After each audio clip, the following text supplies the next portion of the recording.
Hey everybody, it's Jim Johnson, your host with Contractor Radio, and super excited to be here with you today. We are going to be talking about marketing and whether it has changed, and if it has changed, what are some of the keys that we need to know as contractors out there to be successful in our marketing and getting as many eyes on us as possible, because that's where it all starts for us to generate revenue. Super excited to have these guests on today. We're going to do this as kind of a panel. There's several. We got three of them. They're amazing. I will introduce them in a minute. But before we do that, we want to highlight one of those sponsors. We may give it away who's going to be on, but we want to highlight one of those sponsors. And we'll be right back in just a second with how's marketing changed any for contractors. Want more 5-star reviews from your customers?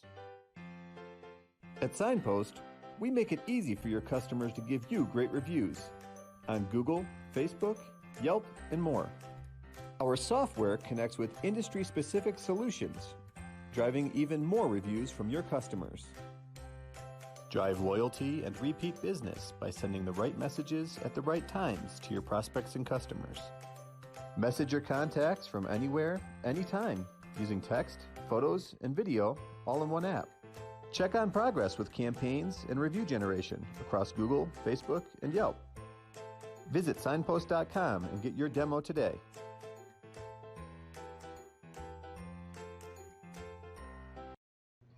So if you guys haven't checked out Signpost and how they create engagement with your clients, we're going to talk a lot about engagement today in marketing, but they said a lot of really key words in there: loyalty, engagement, messaging and interaction. All of those things are really important in our marketing today. And so we might as well bring on the superstar of all superstars when it comes to engaging our prospects who we want to become clients, the guru of engagement. We've got Laura Nelson from Signpost. Laura, welcome aboard.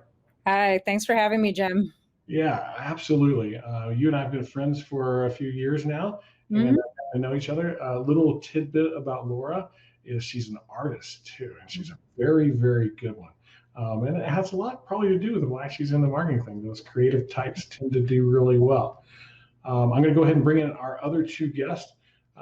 We have the everything of all things marketing, and I'm talking from Google to mass media like radio and TV, to social media. Like if you need to have one of those bases covered, this gal here is like part science, part art, and kind of some kind of weird Michelangelo master of websites and marketing.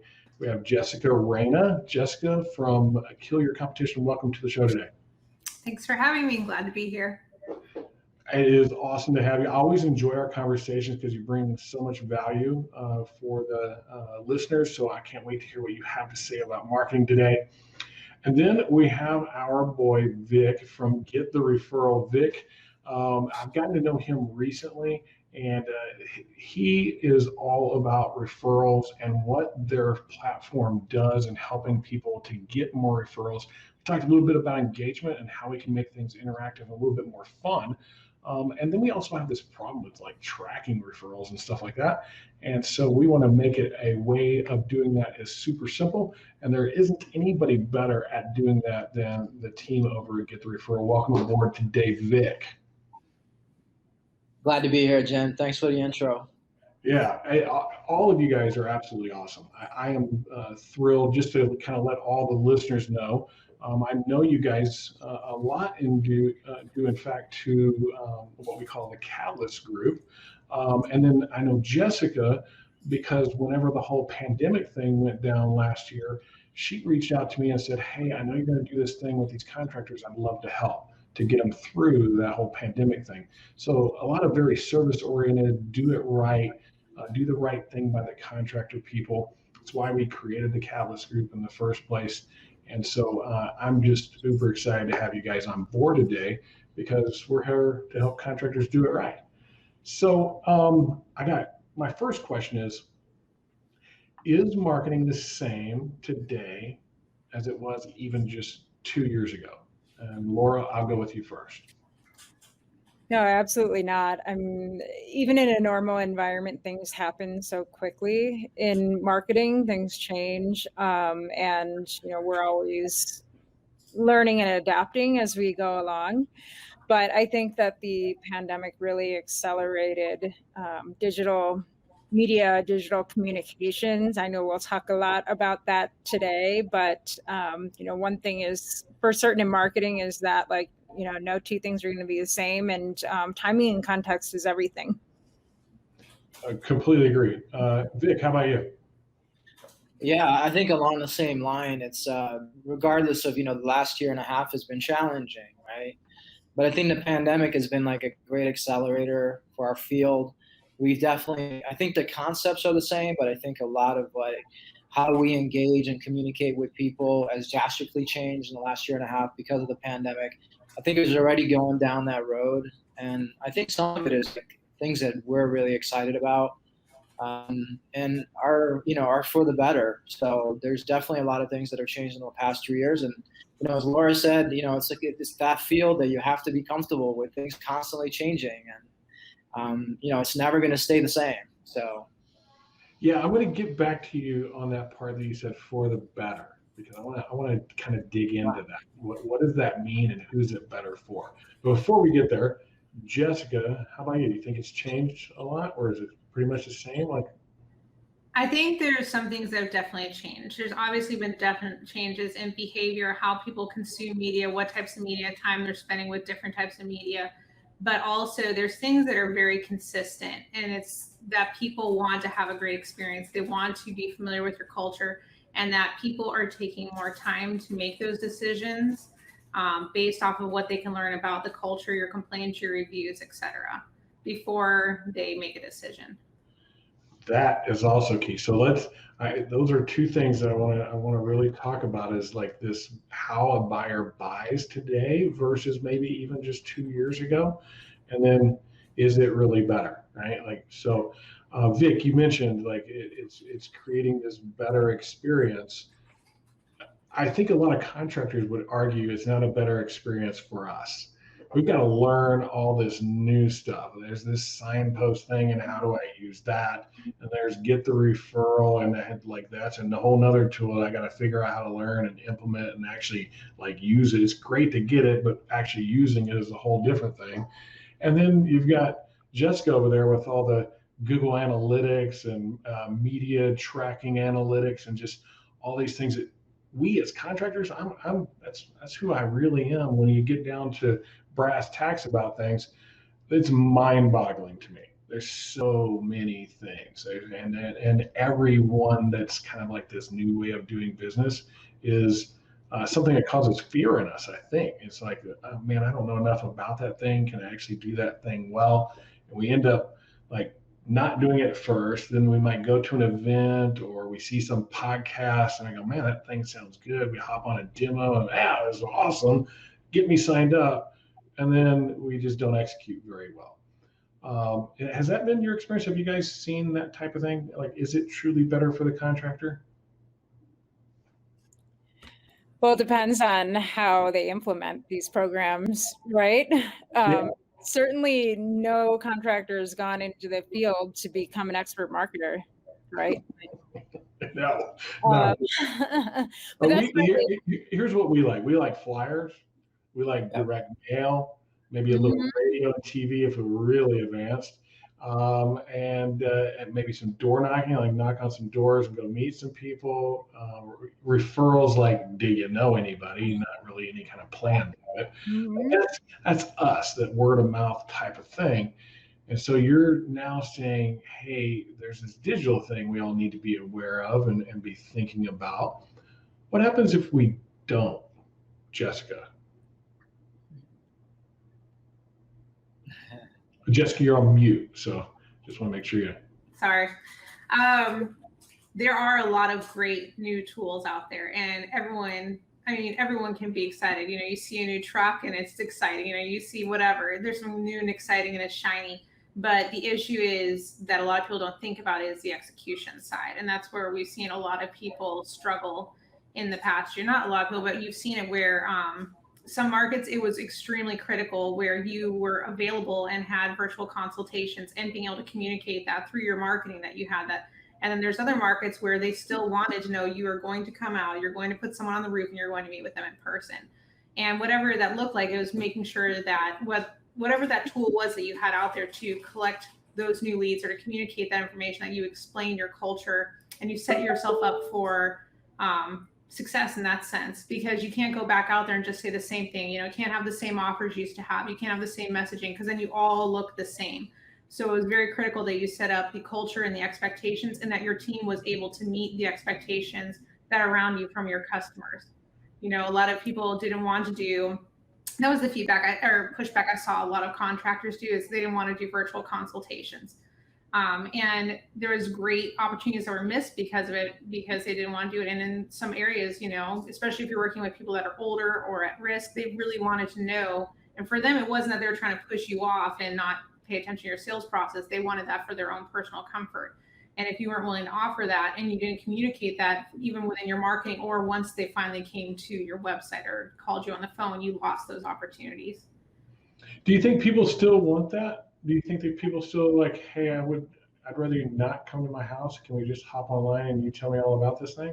I think you'd be amazed how busy people are. And especially during a pandemic when you can't afford to miss work, that became really critical. And then all of a sudden, the fact that convenience was the big push for people, if you could make it easier for me to do business with you, I'm a working mom, or I have a fixed income. If you can send me that finance application, if you can walk with me through a virtual consultation, or if you can email it to me, why not? The biggest, most important thing of marketing is it's not about just getting leads, it's about following it all the way through the entire process.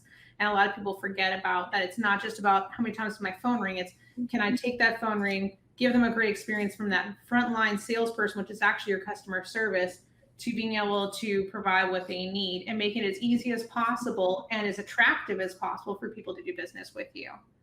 Laura, I saw you shaking your head a lot there. It seems like you might have a little bit of input. Laura and I like this. Yeah. Well, that's where we're making a big investment as a company, right? Like a lot of people know Signpost is review gen, and that's our bread and butter. We'll still do that, but like we have seen in the marketplace that this very thing, they spend a ton of money with partners like Jessica and Kill Your Competition to generate leads, right? And then they have no process, no tools, no technology to follow up. And that's where other softwares like Signpost can really work hand in hand, is to automate messaging, to text, to chat, to take that lead to the next level down the funnel and improve their chances of closing. And that's where a lot of contractors are falling down, right? Like getting tighter on processes. It takes people, process, and of course tools to ensure that it all leads are followed up with and that it happens. Yeah, I find myself today being more likely to interact with a chatbot to kind of get some of that early, like I'm looking for a new piece of software for us.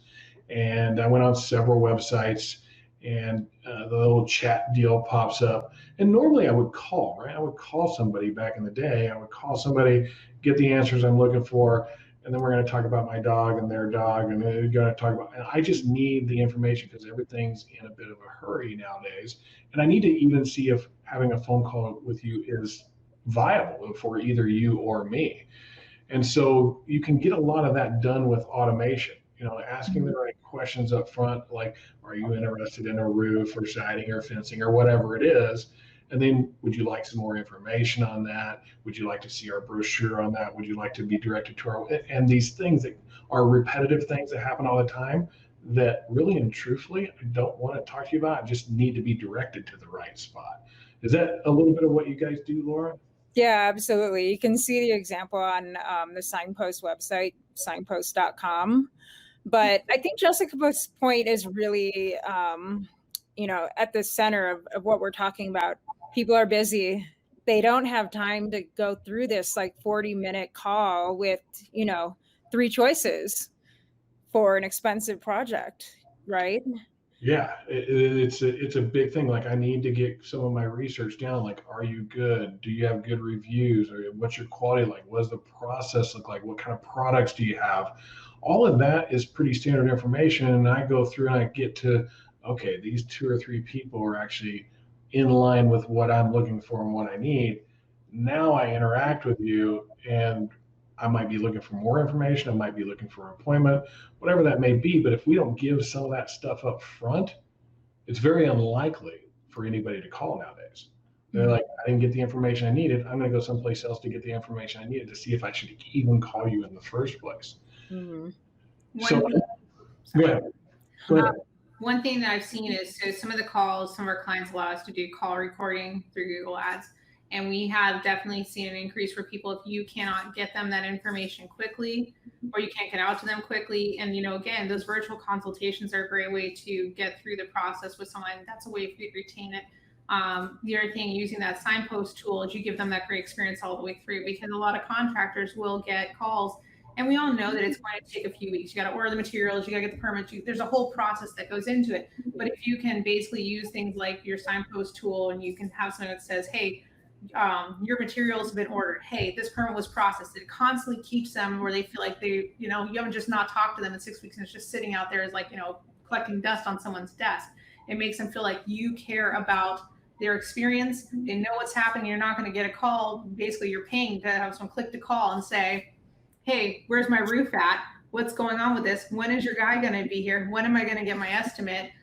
Is my permit even pulled? Or I haven't heard from you guys in 3 weeks. This other guy says he can take care of me better, and they move on. So again, it's a great way to, again, you have to look at marketing as not just about the very beginning of the process, but following them all the way through, giving them that great experience. And if you focus on that, you're going to give them that great experience, you're going to see a lot better results from the beginning all the way through the end. So let's talk about, like, we created this great experience. Like, everything was wonderful and beautiful, and everything went according to plan. We were in good communication, and we did all that. And now we want to, like, maximize that opportunity as much as possible. And I'm betting that through Laura's tool, there's some ways to ask for referrals and stuff like that. But Vic, like, a lot of us contractors really rely on this word of mouth thing. We hold our, we hang our hat on it. Like, we're going to create this great experience for you, do great work. It's going to be super clean.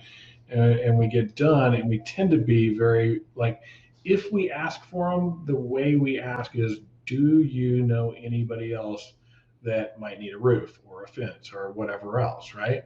And that's the extent of it. And most people, that breaks their brain first off, because if you say, do you know anybody? Man, I got a big list up here, and I'm now trying to sift through that giant list of all these people.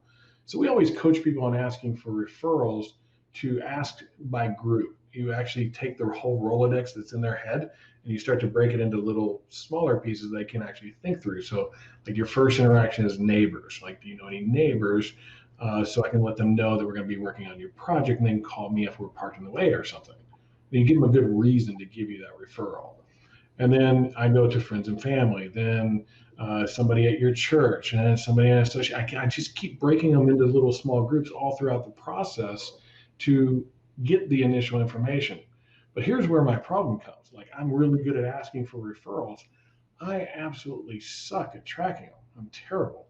And so I get these referrals, and I might call them that first time, and I didn't get a call. I left a voicemail, whatever, and maybe I'll try even a second time. But after that, I'm done. Like, okay, on to the next one, new shiny object, right? The other part of it for me, above and beyond the tracking thing, is like, I did it. I got them, and they were a customer. Now I got to give somebody something. I got to go back and find who was that gave me the referral. How do I track all that stuff? And then I got to go, buy a gift card, or buy whatever it was, send a check, like whatever it is you do for your referrals. How do you guys make that easier? Well, everybody, I think, has a level of either being comfortable or uncomfortable asking for referrals, right? So when do you do it? How do you do it? Who am I supposed to ask for a referral, right? But the bottom line is word of mouth has been around forever, since the beginning of time, right?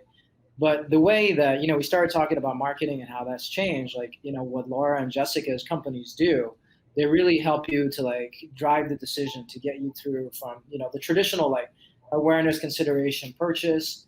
Now people are doing research on you. They want to find out, how are your reviews? Do you have a good reputation? And chances are, if you're like me, I end up reading all the bad reviews, right? For whatever reason, right? And then finally I get to the end, which is like, okay, I'm going to purchase. So what do I do now? So the journey's not over. That's where we come in.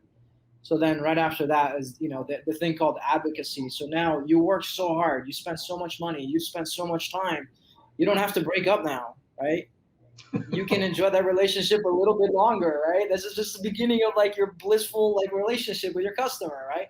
But like you said, though, it's hard, man, because it's like you got to go, when do I ask for a referral? How do I track it? How much should I pay them? Who did I pay? Who did I not pay? And then if you put yourself in a customer's shoes, right? You just have like this beautiful roof and your neighbor comes over and they're looking at it and they're like, yeah, let me go get the business card. Right? It doesn't work, right? Or you just install some solar panels, the neighbors come over to have a drink and you're like, wow, this is really great. Did you have a good experience? Yes, let me connect you. Well, that's where we come in, right? So what we do is basically we have our software, which at the core center of it is an app that belongs to either primarily we work in the home services business like solar, roofing, and many others, right? So the main thing that you do is you sign up a customer, you say, download my app. Going back to what Jessica said, the very first thing that we do, the reason why you want to download the app is instead of you calling me wondering about the status of your job, I will update you in the app. I will let you know what stage we're in, whether we're at the permit filed or permits received or, beginning of stage 1 all the way to the end. Then when it comes to the end, if you think you had a great experience with me, can you please refer me someone? And the ultimate motivator, no matter who you are as a human being, is money, right? I am going to pay you money, like, hard-earned dollars, and I can pay you right in the app, and I can track it all in the app. You don't have to worry about a thing. If your neighbor was really asking you about it and you want to refer them back to me, you can do it all in the app via your contacts, or you can type in their name. I will schedule an appointment. If I get the appointment, I might give you some money then. Or if they buy, I will give you a bigger part of the money at that point, and I pay you right in the app. So what do? You get a push notification say, Jim just paid you $1,000. Guess what? You're going to be happy. You're going to be an advocate, and that relationship can go on, and you can get more referrals. So at the end of the day, what it does everything that you've done with Laura and you've done with Jessica to get that hard-earned customer. You get even more from them. And it's if I gave somebody $1,000, they gave me a lot of referrals. Yeah, and this is what's crazy. During the pandemic, we saw our customers do better than ever, right? The reason being is because they needed a new way to engage. There was like a social distancing thing. But what it also brought about, as I said, I think some things are moved for the better, is, people today, they want to consume information faster. They're busier than ever. And if you give them a way to do that, they really, really appreciate that. So awesome stuff. That really seems like this whole focus of this engagement thing. I want to talk about how do we actually do that? Like, it's a good idea and we got these tools to do it with, but how does that actually first start and really become something? But before we do that, we need to take care of business, make sure we stay in business. And we love our sponsors. I want to share a little bit from the sponsors we have on today. And so here's a little bit more about Get the Referral. Who doesn't love getting more referrals? GTR will make your referral game stronger than ever with our 4-step process. First, engage with customers through job status updates and push notifications. Then, motivate your advocates to send referrals and earn rewards. Third, track and manage all of your results through your company's dashboard. And finally, sit back and enjoy achieving up to 40 times ROI. GTR is the #1 referral platform for contractors, so book your demo today at getthereferral.com. So there we have it. Get the Referral, get you more referrals, more deals, make more money, get people tracked and rewarded the way we want to reward them, all seamlessly through a little app. I actually use the app myself for my own referrals. You cannot go wrong with at least, if nothing else, doing a demo with Get the Referral. We'll add in the link and all that other good stuff on our post for this podcast. So we're talking about engagement, and it's something that I've noticed. There's a couple of things I've noticed. One is psychologically how people buy, right? Like, I don't go to Walmart anymore. First off, I never really liked Walmart in the first place, and I'm sure they're going to just hammer me on some kind of liable lawsuit or something. But the experience is not great. The aisles are crowded. There's weird people there. There's all kinds of just weirdness going on. Have you noticed that there's more stuff in the store now? Like, you can't hardly get down the aisles, and it just feels crowded. Do any of you ever have that, like, almost, God, there's too much in here, I gotta leave? Like, if you're in a Walmart? Okay. Then Target's a little different experience, a little more open, a little more white, a little more, like, clean, sterile. Like, oh, okay, that's not so much fun either. But I can hop on Amazon, and I can go and look for whatever I want, like searching for. I don't have to walk down aisles and trying to figure out where it's at in the store. I can search for the thing, it pops right up. I can go look at all the pictures of it I want to look at. I can even watch videos on a lot of it. All the reviews are right there. All the specs and dimensions, if you're buying electronics or anything, everything I need to know is right there. And I go, hey, most everybody else likes it. Looks like a good product, fair price for the money, good value, purchase. And guess what? It shows up at my house in a day or two. Fantastic experience, right? Like there's a reason Jeff Bezos is the richest man on the planet. I'm a very observant person. And so when I observe that type of thing, that my behavior is like, oh, like, I wonder if other people are like that. Do you guys think that's how people are wanting to buy if they just could? You know what? I'm gonna answer that first if I can. So the fact that Amazon does it and you have such a good experience with Amazon, the answer is like overwhelmingly yes. They definitely want to buy that way. There's no doubt about it, right? So, but again, like if you look at like your business and like what do you have in common with Amazon? Obviously, you would like to have a lot in common with them, and make $175 billion yourself, right? But there's some marketing concepts that you can adapt to your business, right? For example, like what is Amazon so good at? And I'm sure Jessica and Laura can talk a little bit more about this, but this is my previous world, right? So you went to buy those shoes, you didn't buy them. Something happened, your kids were yelling in the background, or the game was on, or whatever was happening, right? Then magically you go to Facebook, and what stares at you right in your face? Those shoes, right? It's creepy. And then you'll go to like weather.com, and what's there in front of you? The shoes that you should have bought that you didn't buy, that they want you to go back and get right now, right? And the offer just got better, right? So you as a business owner, you could do the same thing. Like you have X amount of people that go to your website every single month. They're driving traffic to it. A lot of it don't go all the way through the decision-making process, right? But, do they want to engage with you? Yeah, they definitely do. You got to engage with them where they're at, right? And where are they at today? They're on social media, called retargeting. Like you retarget them until hopefully they purchase from you or you get them deeper down the funnel. So everything that Amazon does, in essence, are things that you can do on a much smaller scale for your business. And you can it's not that hard if you have the right partner. And those are my thoughts. Yeah, there's an interesting stat out there. 7 years ago, it used to be the marketing number was get in front of somebody 5 to 7 times before they'll interact with you, right? Everybody agree with that? I see heads nodding. Yeah. That number today is 22 to 27 times before they'll actually interact with you. Just like Vic said, you go and looked at the shoes and you didn't buy them for whatever weird reason. Well, bam, you see it again. Bam, you see it again. Bam, you see it. And it's delivered differently each time. It's like, hey, here's a picture of the shoes. Hey, here's somebody in those shoes. Hey, here's a video of somebody doing exercise in those shoes. And you see all these different things that you aspire to and want to be. And you go, I better get those shoes. It's time, right? Jessica, your video just cut off. You okay? Any kind of disaster there? She may have some. Oh, we lost her completely. She clicked the wrong button. Right when I wanted to go to her expertise. Any thoughts there, Laura, on your end? Yeah, absolutely. So obviously, contractors are providing a service and product together, and people aren't just going to check out with the roof from Amazon. However, to Vic's point, there are aspects that contractors can certainly adopt I think, an important one too is that convenience of doing things online and not adding the friction of the phone. I'll give you an example that I experienced with another project at my house, garage door repair.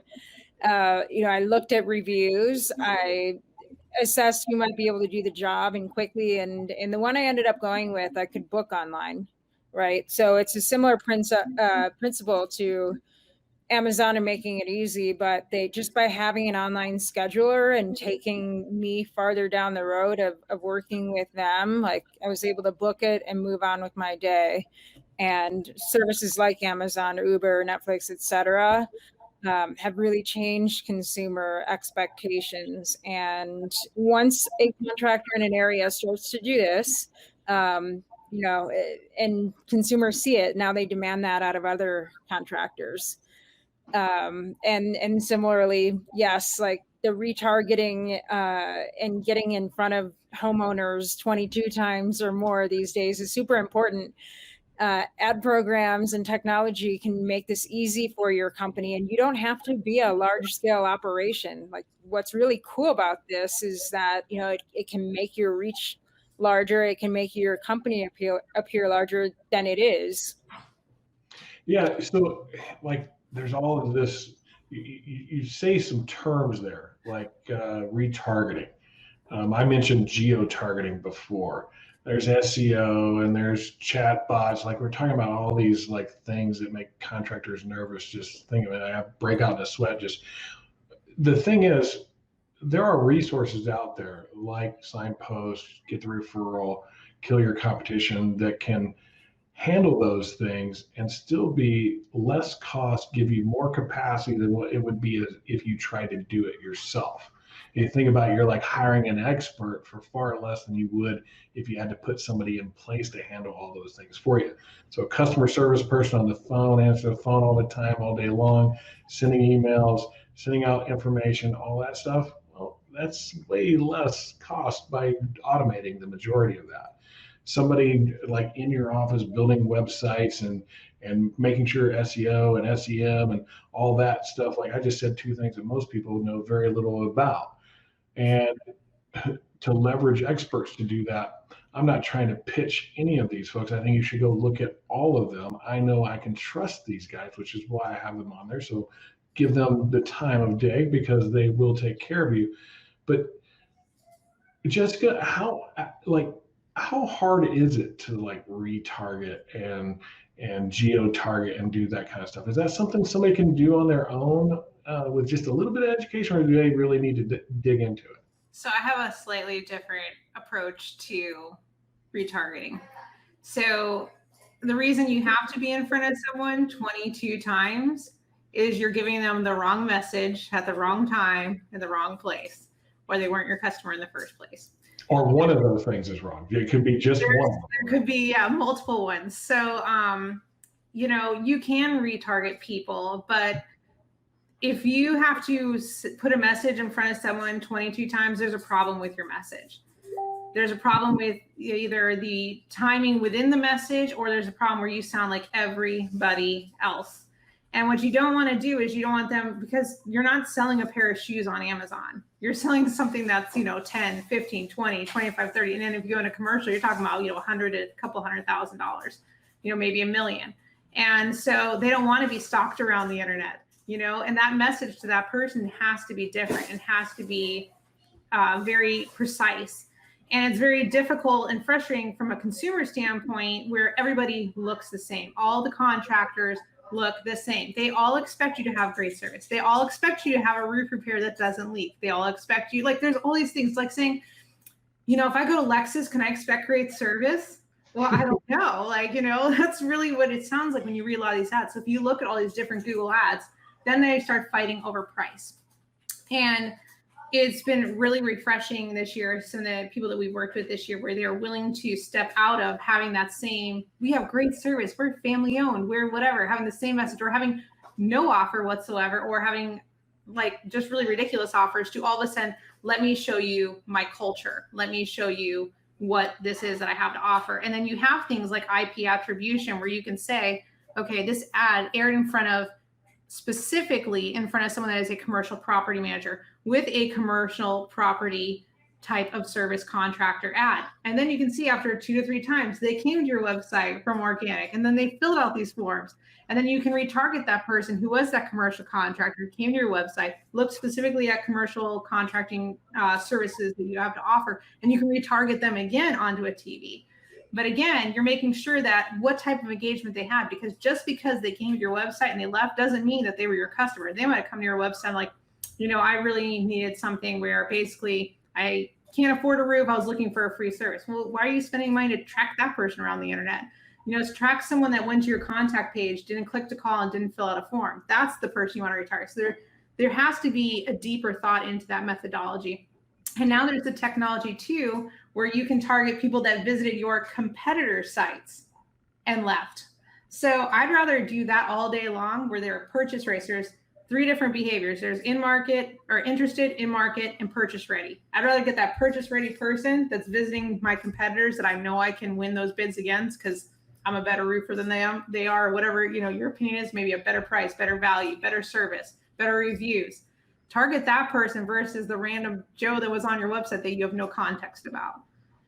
See what I mean? Like why you need an expert, just staying on top of what's going on and how it all functions, the new tools, and just that all this stuff is hard to keep up with unless it's something that you're doing every day.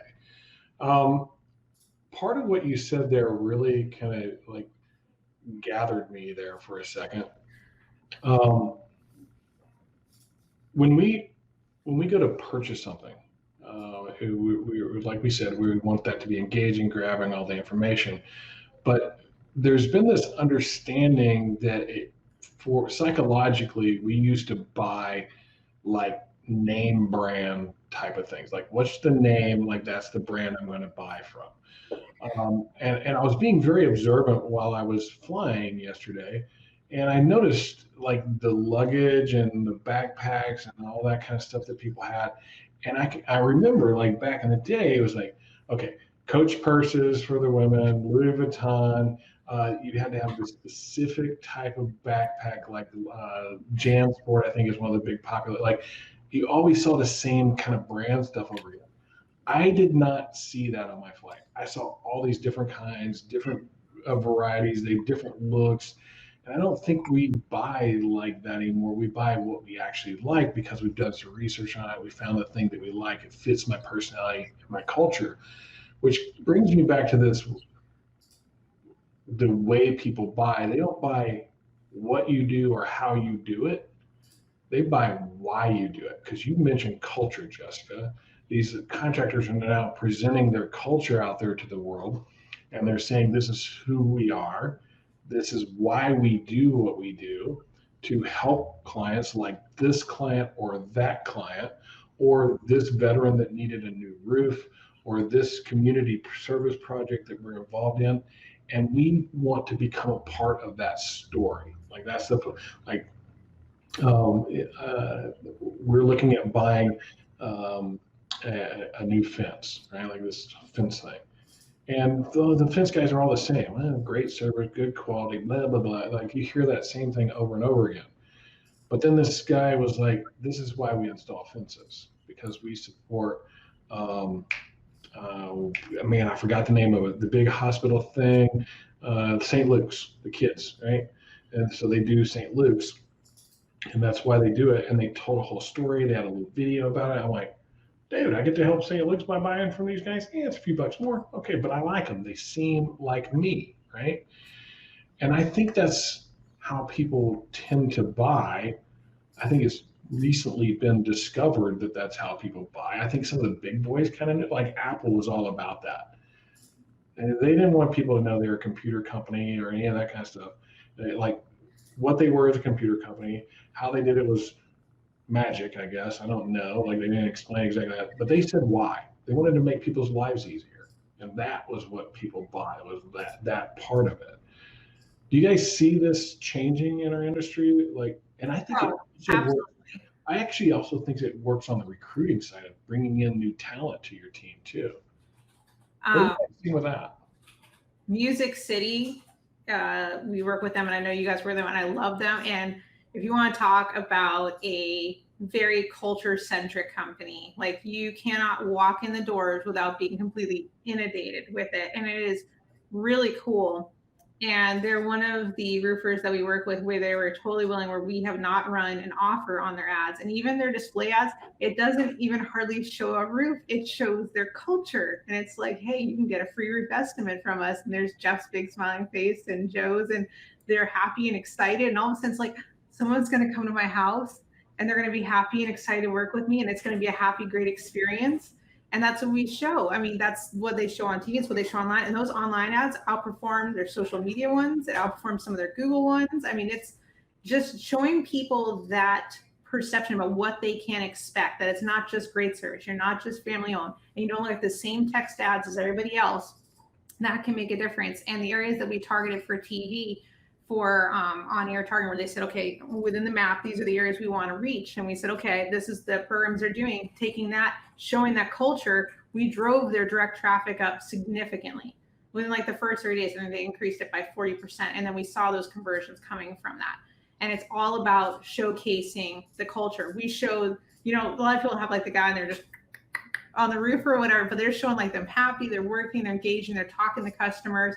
There's no one like, come on down now. It's nothing like that. It's really about, this is great. Our clients are happy to be here. They have, even the guys that are on the cruise, you can see it's all part of that culture. You know, they've got on their vest, no nails left behind, just fun, happy, excited to be part of this industry. And that makes such a big difference. 100% agree. It seems like the difference between the good companies and the great companies. Those ones that are really sharing their culture and who they are and why they're doing what they're doing seem to be the ones that are rising to the top when the others are sometimes struggling.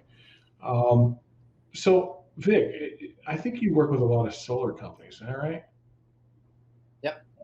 Do you see those guys doing much of that, like embedding their culture into their marketing and their sales processes and what they do with referrals and things like that? Yeah, I just met with a company in Vegas, and I was floored. Right? Every person that is part of that company, and I'm not going to mention the name of the company, but you know, we walked away from the meeting saying the same thing that you said. You know, it's like, holy crap! Look, not only would I, you know, buy from them and have an incredible experience. Uh-oh. Are you there, Vic? All right, I think we're back. Okay, there, we're back. Buy from them, have a Yeah, so anyways, can you hear me? I can hear you now. You were saying you can not only... Yeah, totally. So, yeah, the companies that, you know, are leveling up, meaning like the companies that are improving, that's part of their DNA now, right? One is they're going to attract really good talent. Two is they're going to have an incredible customer experience. And then, you know, because they work with us, we have an unfair advantage because we work on the referral side of the business. So the best spokesperson is going to be a happy customer, and a happy customer chances could probably give you other happy customers. So if you have all that in alignment with your company, you have an incredible benefit. And the company that I was telling you about that we met with in Florida, it was a top-down thing. Like, we met with the CEO of the company, and it was part of his culture. It was part of like what he wanted to like communicate with his people. And we got to meet with some of their people, and we're like, could this really be like, can everybody drink the Kool-Aid? And they were all drinking the Kool-Aid, right? So yeah, we see that a lot, and it's a really good trait to see. Yeah, and I think that culture is what attracts your ideal client. Would you agree with that, Laura? Yeah, absolutely. Because it gets conveyed, you know, not only in ads, to Jessica's point, like the successful ones show, you know, happy people working there and happy people that homeowners will work with, but also like, you know, that's who the homeowners write about in their reviews, right? And the smart companies also tell this culture story on their website. It blows my mind when they don't take that real estate to talk about their team, because everyone wants to like read the about us page. Like, who's going to be on my property for several days for this project? That's what they're buying, right? So I think that is super critical as well. Yeah, I usually click on 2 pages on a website. about us, and how much. Mhm. That's the two I'm clicking on. I usually already know the product or whatever it is, and I don't really need a whole lot of that, and that's usually right on that homepage, some of that stuff. But once I get past the, hey, the product thing, yeah, I got that. All right, tell me a little bit about you and how much does this stuff cost? Mhm. All right, I know I've kept you guys a little longer than we were planning on, so I'm gonna wrap this up with a parting shot. Your parting shot today. What is one big thing that a contractor could do to increase the number of leads they get immediately? Let's start with Jessica. Be willing to not look like everybody else and do the same exact marketing strategy as everybody else and expect that you're going to get different results when you act like everybody else. You mean we shouldn't run ads and say, hey, we'll do a free estimate for you? I mean, you could, but I mean, and before we jump onto that, I want to give Vic one more thing on there. You know, one thing that I love about his product is that it follows them through before he asks for the referral. If you want to get more referrals, you should probably check in with your customer before you send out a mass email or a mass message or something like that and make sure they had a good experience, because you might be pretty disappointed by the results or the responses you get back. So I really think that Get the Referral is definitely, if I was a contractor, that would be the methodology I would want to use. Awesome. Vic, how about you? One key thing they could do to just get more leads immediately. Oh, Vic, we got you. If I can I give you two? Yeah, give me two. Give me two. I like two. Anyways, go ahead, Vic. We got it. So then, you know, there's a fear of technology, but look, you have great tools, great people. Can you hear me? Yeah, you're breaking up a little bit. How about we go to Laura, see if you can clean up your feed just a little bit. We'll get Laura's and we'll come back to you. Yeah, so I think your question was about getting more leads, and I know everyone kind of focuses there, but really it is manage the leads you have more effectively, like get systematized from soup to nuts so that you can maximize your opportunity on the leads you have. This is process, this is tools, this is the people that you have. And, you know, to steal Vic's under a little bit or to, you know, to add on to that, I think that a lot of contractors underinvest in getting more business out of the customers that they do have, not just with referrals, but with campaigns that educate them, recall them, like, you know, keep them top of mind when another storm hits or when a maintenance need comes up. Ooh, that top of mind thing. Stay. Like you finish their job, you get all done, you get paid, and then you never talk to them, say a word again. And early on, getting referrals is easy because they still remember who you are. But 30 days later, like, who did my roof again? Or who did my fence again? If you're not staying in front of them a little bit or reminding them a little bit of who you are, you could lose out. That's great. Vic, two things. So number one is, if I was a contractor today, I would jump on with Laura and Jessica's company in a heartbeat. Like, technology's overwhelming. We'll pay you later. Technology's overwhelming, but you have people that you know, can make it easy and provide you results, and you know, they truly know what they're doing. So like the number one thing that I would say is, like, it keeps evolving. Jump in. You have great people that can be partners, like, you know, Laura and Jessica, for example, right? Number two is from the referral perspective, whether you use Get the Referral or not, ask for referrals, right? There's a crazy stat. Only 11% of salespeople ask for referrals. Why, right? So forget about anything that, you know, yeah, we make it easy, we track it, all that. We'd love to have you as partners, but even if you're doing it on a spreadsheet, bump up 11% to 22%. Why not, right? So just do it. So those are the two things that I would want to leave you with, because the first one that I said, things are going to keep evolving. You want to stay on a cutting edge. You don't want to play catch up, and you have great partners in the space. Yeah, that one about asking, just ask, right? Like, it's the number one reason why salespeople don't sell something is they don't ask for the sale. The number one reason they don't get referrals is they don't ask for them. And your stat is accurate. 11% of people, and all that comes down to what that tells me psychologically about the salesperson. He doesn't believe he's worth it. So if you believe you're worth it, you should ask every single client that you ever have, do you know somebody? And break them into little groups and make it easy for them. Awesome stuff, guys. I think this is going to help a lot of people. I think let's get over our fear. Let's get past that. This isn't all that crazy. The only reason you have fear is because you don't understand it. Once you gain some understanding of it, it becomes easy. We get confident with it. Find an expert that can help you. There's lots of great ones out there. Go look up catalystgroup.co, and you'll find all kinds of folks that can help you through that. And then engagement, be engaging, make it about why you do what you do, not who you are necessarily, because who you are is what everybody else says they are, and be different. I wrapped that up pretty good, everybody? All right, cool. Hey, thanks for being on the show today, guys. I not only value you for being here, but I value you all as friends. I love each one of you dearly. Thank you for being on today. Thank you. All right. Bye, guys. All right, everybody. That was our show today. Contractor Radio, episode 80 something. I don't know exactly which one. We're starting to get close to that 100 now. I hope you found it entertaining, number one. I hope you also found it educational. It helps you with your marketing, kind of starting to help you wrap your head around what's going on out there. Don't be one of those people that fall behind the curve.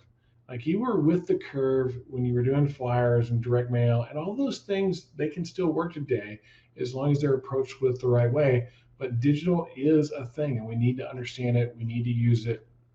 We need to make sure that we are leading our teams well and running our businesses well. And the way we do that is by staying ahead of the game. So thank everybody for being here today. If you're looking for some of that marketing strategy advice, it's one of the areas that we coach with people. We help them build their whys. We help them build their story. We help them put those things together so that when you work with one of these experts, you're like, here it is, it's ready to go. And it makes that just go that much faster. You're not having to put it all together. Here at Contractor Coach Pro, we are focused on helping you get control of your business so you can grow your business and find that personal and financial freedom you've been chasing since you started your business. If you were looking to do that, go to our website and click on the assessment link and take our quick assessment. As soon as you get done, you'll get a link to our calendar. We'll do a free strategy call with you. And we're there to help you that day. We're here to do a coaching call that day, give you the experience of what it's like to work with us, to see our why and why we do what we do, to help you learn why you do what you do. That's going to bring your culture to bear. It's going to attract the right people to you, whether they be clients or employees. And we have a lot of fun doing it. We hope to do it with you. And thanks for taking a little time out of your day to hang out with us here at Contractor Radio.